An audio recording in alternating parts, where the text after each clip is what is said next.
This is Jordan Tower with JT News. Make sure you smash that like button, smash that subscribe, and let's get right into the news. All right, so Jello, as we know, said he was a colder rapper than Cameron, and that he didn't really like Cameron that much, because Cameron's been on his head, pause, like he's kind of been like, he's trash at basketball, but he could rap better, right? Well, Cameron responded, and he didn't really respond directly to him. He says, I'm not going to go back and forth with someone. I'm not going to do this. It is what it is. And then he says he already got destroyed in the Shade Room comments because, we all know he's not colder than Cameron. He's got one right now. Cameron does say, I've never seen a basketball player with CTE. He said, I thought that was only for football players. That is funny. I mean, Mason him lost it during that, but watch the It Is What It Is show. Now, I know everyone's getting sick of this. I am too. Okay, probably this will be the last day we should address this. Unless I don't think Meech is gonna respond. He can't really. He's on house arrest or whatever it is. So he can't really engage with this right now. And Southwest T will probably say, I don't really care what Southwest T or Big Meech think, like they were legends in their time, for sure. And they have a legendary story, but there's a lot of, what people don't understand is there's a lot of legendary drug dealer stories, okay? What makes this one a little more special is we all saw this on DVDs and everything. We're like, whoa, and it was like a myth back then because you catch them on DVDs, then you catch all these different stories, and rarely something like this is done on such a large scale, right? But now, they've been in jail for 20 years, man.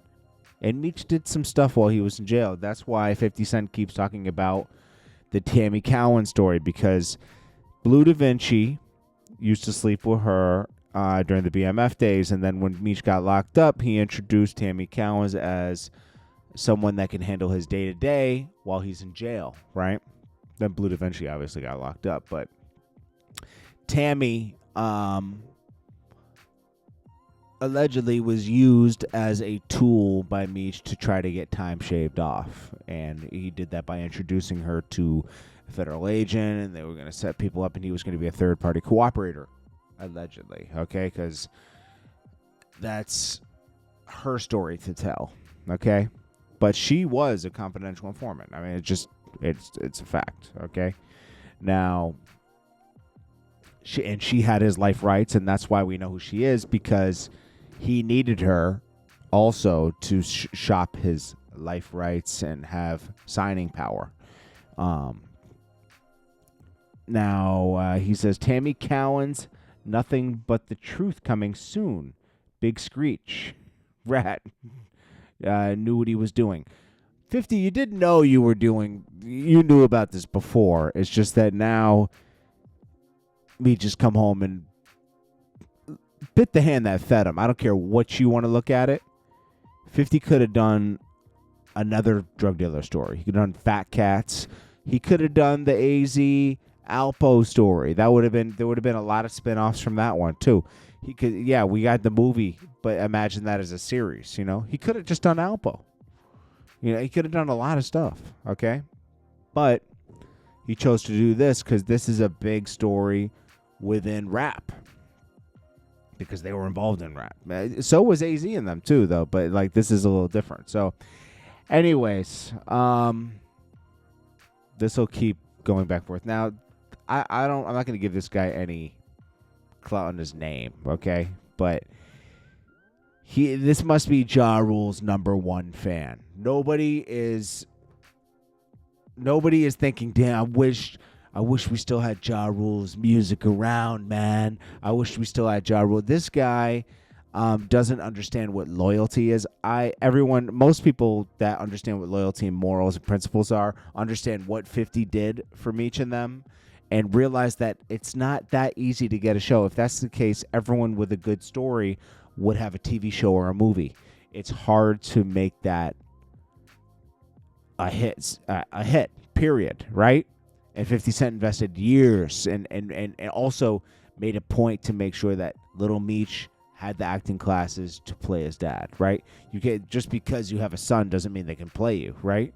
That's rare cases like Ice Cube and his son. That was a lot of work done. And then Big Meech, Little Meech, because of 50 Cent.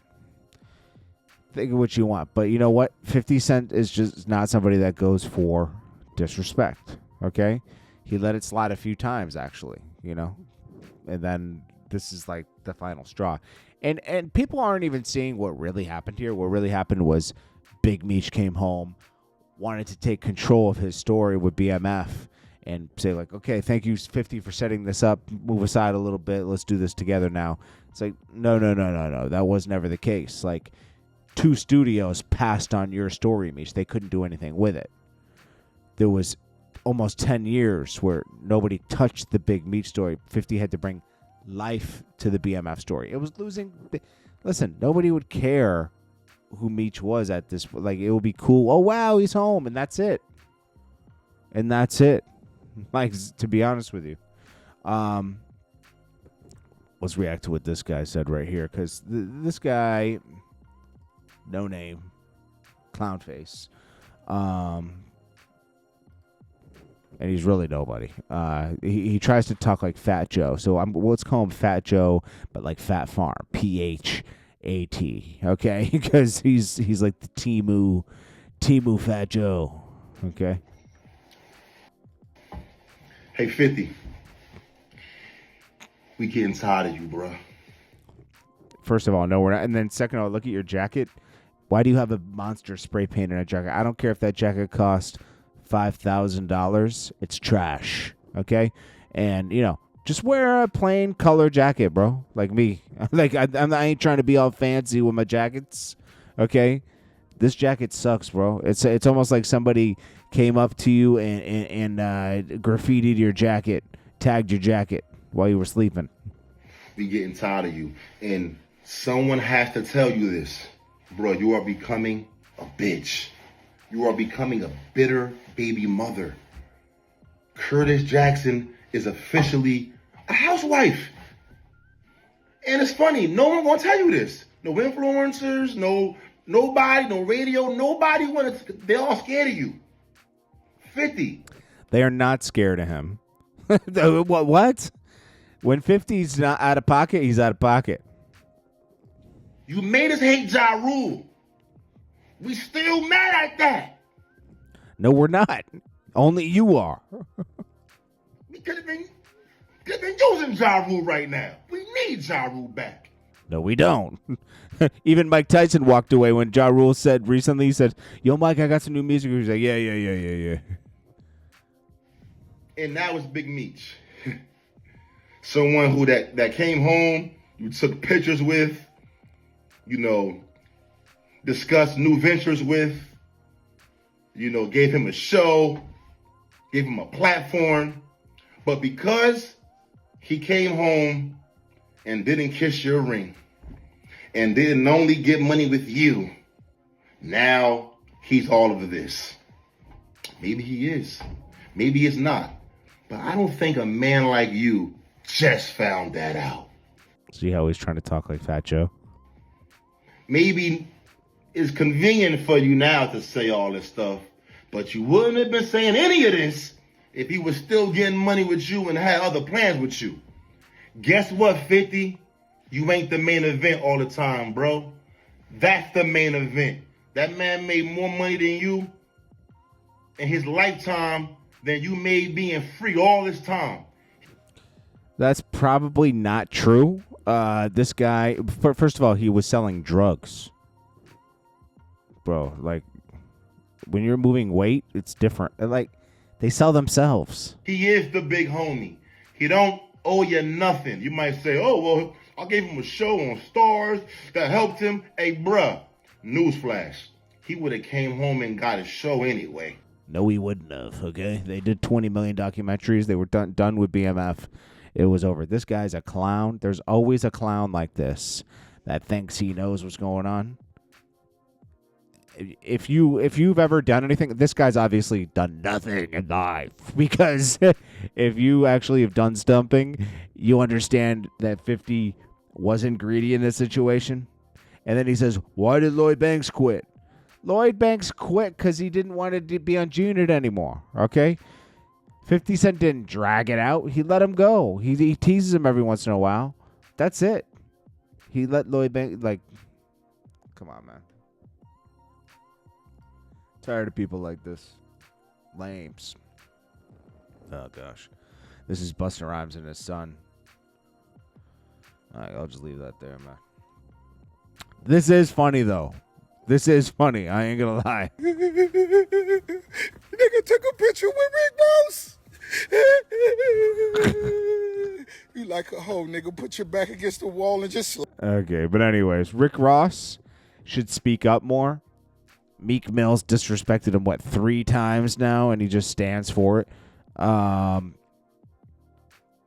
It's not business as business in this situation. And Ross is an ex-CEO trying to be this. He took a whole man's life, okay? He took a whole man's life and name and likeness. Doesn't reply to the game. Mad at Drake all of a sudden because it was cool to be mad at Drake. And then all of his big hits are with Drake.